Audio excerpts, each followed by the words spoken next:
Okay, so what if being an asshole wasn't actually a character flaw, but a treatable disease? It sounds kind of wild, right?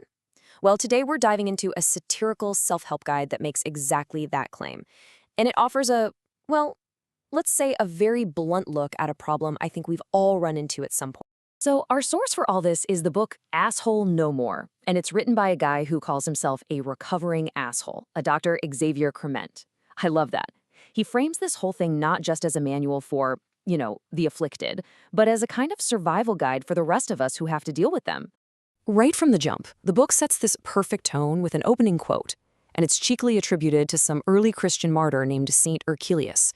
It really gets to the heart of it, asking the two biggest questions. One, why do these people think they can just behave so obnoxiously? And two, why do they get so mad when you actually notice? All right, so to really get into the cure, we first have to understand the disease, right? And our author, Dr. Crement, he starts this whole thing off with a pretty personal confession about his own journey into, well, assholism.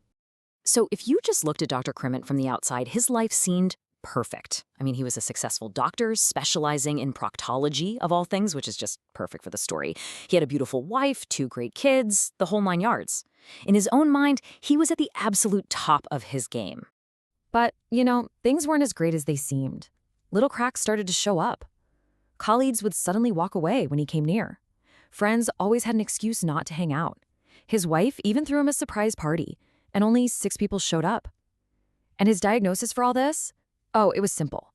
They were all just jealous of him. And then, bam, his entire world just came tumbling down. All in one night. His son defied him. His daughter straight up called him selfish. And then his wife, well, she announced their marriage was dead and kicked him out. His whole perfect life, just gone. So totally desperate, he goes to a psychiatrist colleague begging for some answers. He's expecting some complex diagnosis for what's wrong with his family. But instead, he gets the cold, hard truth about himself. The colleague just looks at him and says, "You're not sick. You're just an asshole." But you know what? That wasn't even his big moment of revelation. That didn't happen on a therapist's couch. No, his big epiphany, so fittingly, happened during a patient examination.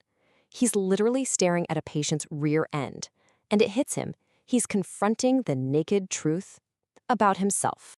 So, after that pretty unique moment of clarity, Dr. Crement decides to define this condition he's now calling assholism. And here's the key. He doesn't see it as a simple character flaw. Oh no.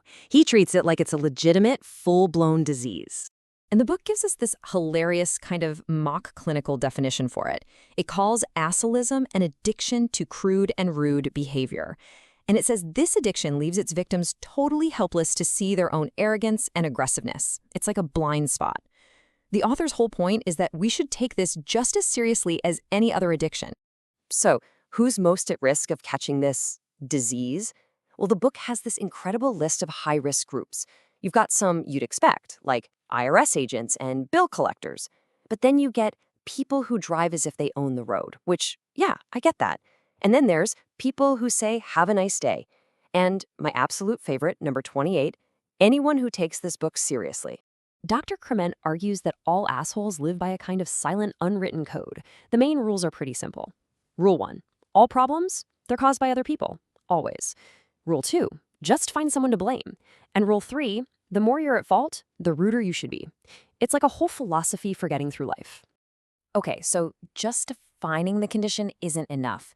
If you really want to understand it, you need a field guide. And that's exactly what the book gives us, a breakdown of the different species of asshole you might run into out in the wild. First up, we have the most flamboyant type, the flaming asshole. This is your classic, almost movie villain kind of person. They are just an inexhaustible source of irritation. They're openly mean, they're rude, they're exploitative. The book has this great line. They don't get ulcers, they give them. Next up is the situational asshole. Now this one might feel a little more familiar to some of us. Their assholism isn't on all the time, it just sort of flashes out at intervals, like when they're provoked or under a ton of stress. And finally, we have what might be the most dangerous one of all, the sissy asshole. These are the ones who hide behind this fake politeness, but they're just as bad. They operate in the shadows, using passive-aggressive tactics like gossip and little errors of omission.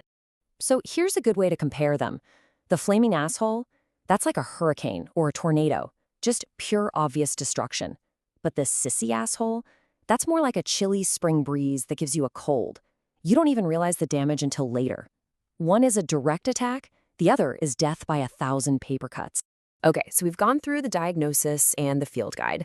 Now the book finally gets to the big question, the road to recovery. Is there a cure? Is there any hope? Can someone who's an asshole actually truly change? And, for all the humor, the core message here is surprisingly optimistic. The answer is a big, resounding yes.